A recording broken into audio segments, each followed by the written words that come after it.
আসসালামু আলাইকুম বিসমিল্লাহির রহমানির রহিম। সবাইকে স্বাগতম আমার চ্যানেলে। শুভ সকাল। রান্না করতে চলে আসলাম রান্নাঘরে। এখন ঘড়িতে 8টা বেজে গেছে। সাদা বউ রান্না করতেছি চাল দিয়ে, মানে ভাতের চাল দিয়ে। খুদ নাই, খুদ শেষ হয়ে গেছে। এই বউয়ার সাথে আছে লাউ পাতা ভর্তা, পটল ভর্তা আর আলু ভর্তা বানাবো। এই 3 পদেরই ভর্তা হবে সকালের নাস্তা। আর গতকালকে তো আমি ভিডিও আপলোড দিতে পারিনি, কারণ নেটওয়ার্কের অনেকটাই সমস্যা ছিল, ভিডিও আপলোড হচ্ছিল না। সেই ভিডিও আপলোড আজকে সকালে হয়েছে। সকালে মানে এই দুপুর 3টা বাজে আপলোড হয়েছে। আমি এমবি কিনে আপলোড দিয়েছিলাম, আমার ওয়াইফে সেইটা আপলোড হয়নি। তারপরে তো ভর্তাগুলো টালা হয়ে গেছে, শিলপাটায় বেটে ভর্তাগুলো বানিয়েও ফেললাম। তারপরে সকালে নাস্তা টেবিলে নিয়ে যাব। পটল ভর্তা সবার শেষে বানাচ্ছি। তারপরে এই যে সকালে নাস্তা খেতে বসে পড়লো মা, সাইদুল বাবা, আমিও তাদের সাথে খেতে বসে পড়বো।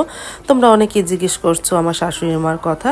আমি ঢাকা থেকে যখন সারামনি অপারেশন করে নিয়ে আসলাম, তখনকার মা মিজানদা ঘরে কয়দিন খেয়েছিল, এখন আমাদের ঘরে খাচ্ছে। মাকে বললাম এখন আমাদের ঘরে কয়দিন খান। এই 2 ঘরে মিলে মিশেই খাওয়া দাওয়া করে মা। তারপরে যে ভর্তা দিয়ে আমি বোয়া খেয়ে নিলাম। আর সারামণি আল্লাহর রহমতে অনেকটাই সুস্থ, কিন্তু তেমন কিছুই খেতে পারে না, কারণ ওর গলা ব্যথা করে। স্বাভাবিক গলার ভিতরে যেহেতু কাটা হয়েছে, একটু তো ব্যথা থাকবেই। অবশ্য তরল খাবারে দেই। তারপরে আমি রান্নাঘরে চলে আসলাম ঘরগুলো গুছিয়ে। আজকে যে গরম পড়েছে, প্রচণ্ড গরম লাগে। রান্নাঘরে আসলে প্রচণ্ড ঘাম দেয়। সাইদুল বাবা কচুরমুখী আর পেঁপে নিয়ে আসলো, পাকা পেঁপে। তারপরে কচুরমুখীটা কেটে আমি লবণ মেখে রেখে দিলাম, আর পেঁপেটাও কাটলাম। পেঁপেটা আলহামদুলিল্লাহ মিষ্টি ছিল। সারামণিকে দিলাম, ও একটু খেয়ে বললো আর খাবো না। আর এদিকে জান্নাত বুড়ি দেখো কি খাচ্ছে, মালটা খাচ্ছে। সারামণিকে মালটা কেটে দিয়েছি, সেই মালটা কিভাবে খাচ্ছে দেখো বুড়িটা। আর তোমরা অনেকেই আমাকে জিজ্ঞেস করো আপু সাইদুল কেমন আছে। আল্লাহ অশেষ রহমতে আলহামদুলিল্লাহ ভালোই আছে।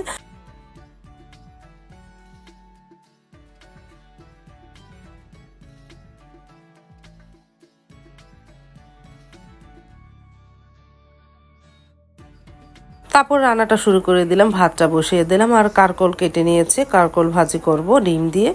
আর কচুরমুখী লবণদা রেখেছি, সেটা রান্না করব হলো বোয়াল মাছ দিয়ে। আমি বোয়াল মাছ সকালে নামিয়ে কেটে লবণদা রেখেছি। এই যে কারকল ভাজিটা বসিয়ে দিয়েছিলাম, আর একটু হোক, তারপরে ডিম দিব।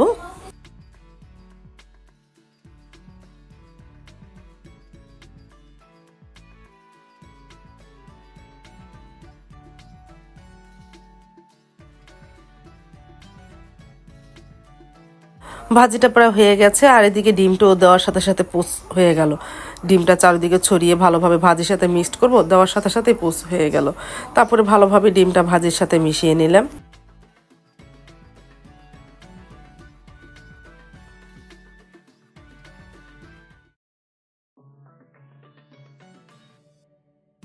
তারপরে বোয়াল মাছগুলি একটু হালকা ভেজে নিতেছি, কচুরমুখী দিয়ে রান্না করব। আর পাশের চুলায় কচুরমুখীটা সেদ্ধ করে নিতেছি একটু।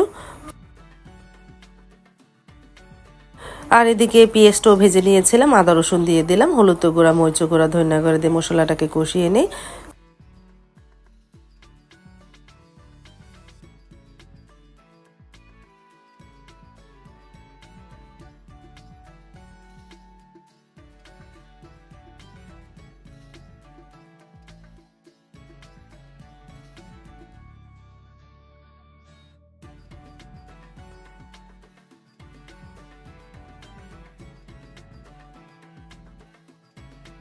প্রায় অনেকক্ষণ ধরে কষানো হলো। এখন এর মধ্যে কচুরমুখীটা আমি একটু সিদ্ধ করে নিয়ে ভালোভাবে ধুয়ে নিয়েছি। এখন এর মধ্যে দিয়ে কিছুক্ষণ কষিয়ে নিই।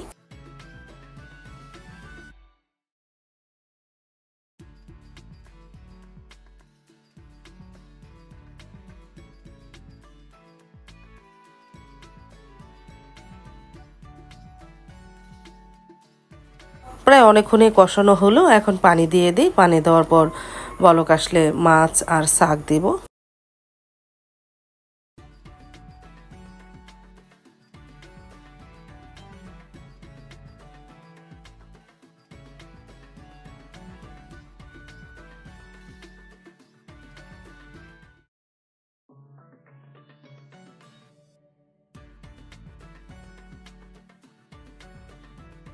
আর পাশের চুলায় সারামনির জন্য জাউ রান্না করলাম মুরগি গোস্ত দিয়ে।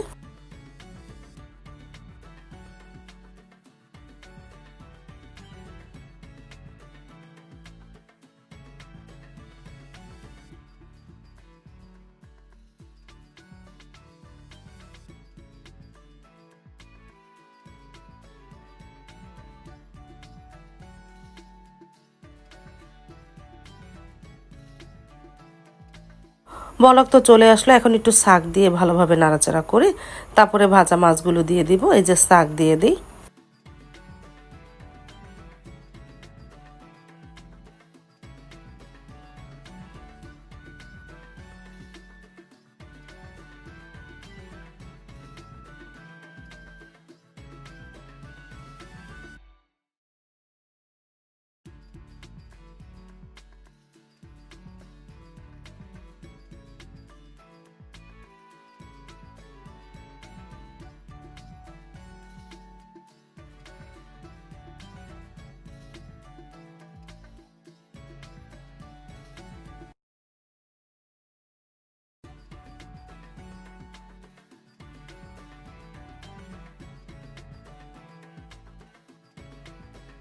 তারপর তো দুপুরে রান্নাটা কমপ্লিট হয়ে গেল। কি কি রান্না হলো?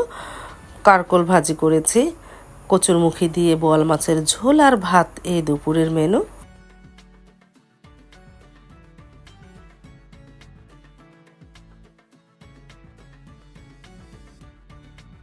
তারপরে সাইদুল বাবা দোকান থেকে চলে আসলো, মা সাইদুল বাবা খেতে বসে পড়েছে, তাদের সাথে আমিও খেয়ে নিব।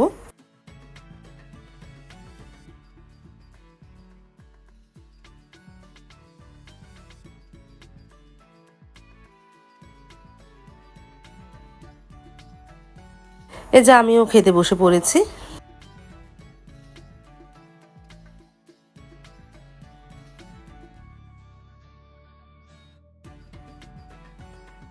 সকালের ভর্তা ছিল, দেখেই মন চাইল একটু খাই, তারপরে পটল ভর্তা পাতা ভর্তা দিয়ে খেয়ে নিলাম।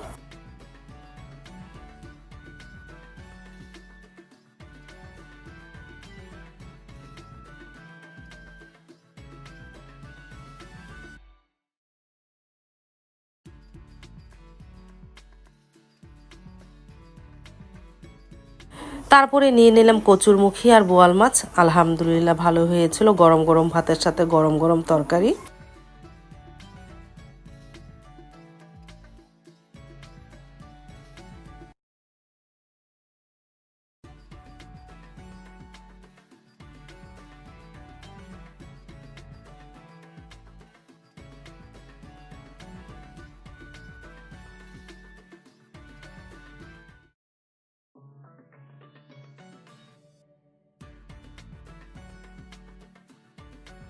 খাওয়া দাওয়া শেষ করে তো একটু রেস্ট নিলাম। বিকাল 4:30 বাজে বেরিয়ে পড়লাম, মাকে নিয়ে যাচ্ছি ডাক্তারখানায় 3 দোকানে। মার কয়দিন যাবতে একটু পায়ে জ্বালা পোড়া বেড়েছে, বলতেছে একটু ডাক্তারখানা যাবে। তারপরে 3 দোকানে যাওয়ার মাত্রই ডাক্তার দেখাতে পেরেছি। এই যে অটো করে 3 দোকান যাচ্ছি। এই যে আসার পরে ডাক্তার এসে পড়েছে দেখলাম, তারপরে আমাদের ঢুকিয়ে দিল। এই যে মাকে চেক আপ করতেছে।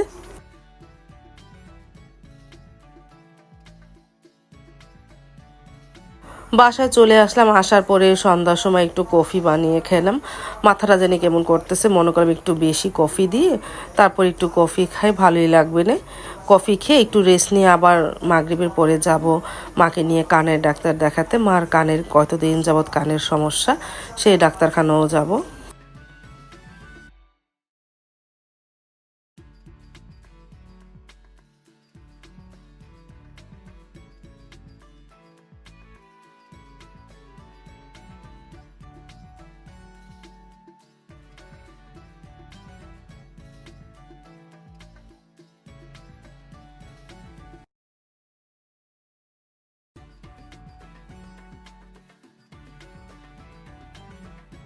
চলে আসলাম ড্রয়িং রুমে। এই যে কফি নিয়ে বসলাম, বসে বসে কফি খাই, তাহলে একটু ভালো লাগবে না।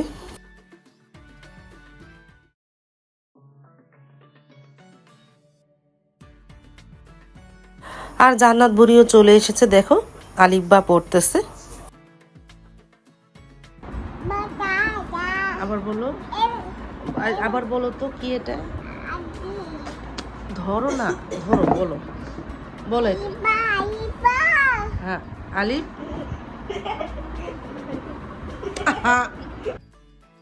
তারপর তো প্রায় 6:30 বাজে বেরিয়ে পড়লাম, মাকে নিয়ে বালাসুর যাচ্ছি। সেখানে নাক কান গলার একটা ডাক্তার আসে ঢাকা থেকে। মার তো কানের সমস্যা, কানের ডাক্তার দেখাবো, মানে ওনাকেই দেখাবো। তারপরে সেই হসপিটালে চলে আসলাম। এখন যে বসি, ডাক্তার এখন তুইও আসে না, 7:30 বাজে আসবে। আমরা চলে আসলাম প্রায় 7টার মধ্যে এখানে, আরও আধা ঘন্টা পরে ডাক্তার আসবে। তারপরে এই যে মাকে ফ্যানের নিচে বসালাম, এখন তুইও ডাক্তার আসেনি।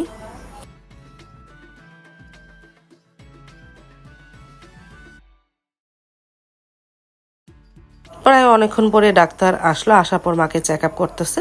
চেক আপ করা হয়ে গেছে, এখন ওষুধ লিখে দিচ্ছে।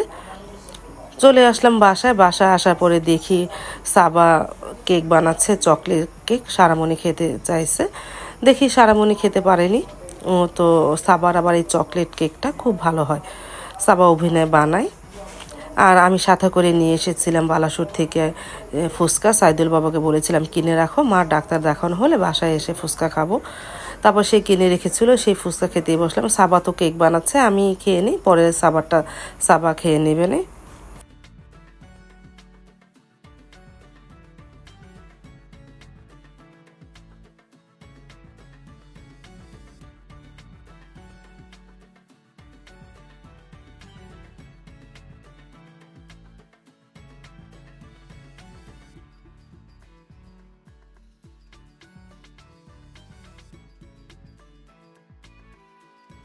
কেকটা তো বানানো হয়ে গেল, বানানোর সাথে সাথে তো খাওয়া যায় না, ঠান্ডা হলো।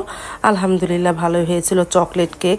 সারামণি একটু খেলো, বেশি খেতে পারলো না, বলে ঢোক গেলে ওর গলা ব্যথাটা করে, ওই অল্প একটুই খেলো। তারপর আমি একটু খেলাম, সাবা খেলো। আজ তাহলে এ পর্যন্ত, দেখা হবে আগামীকালকে নতুন আরেকটা ব্লগ নিয়ে।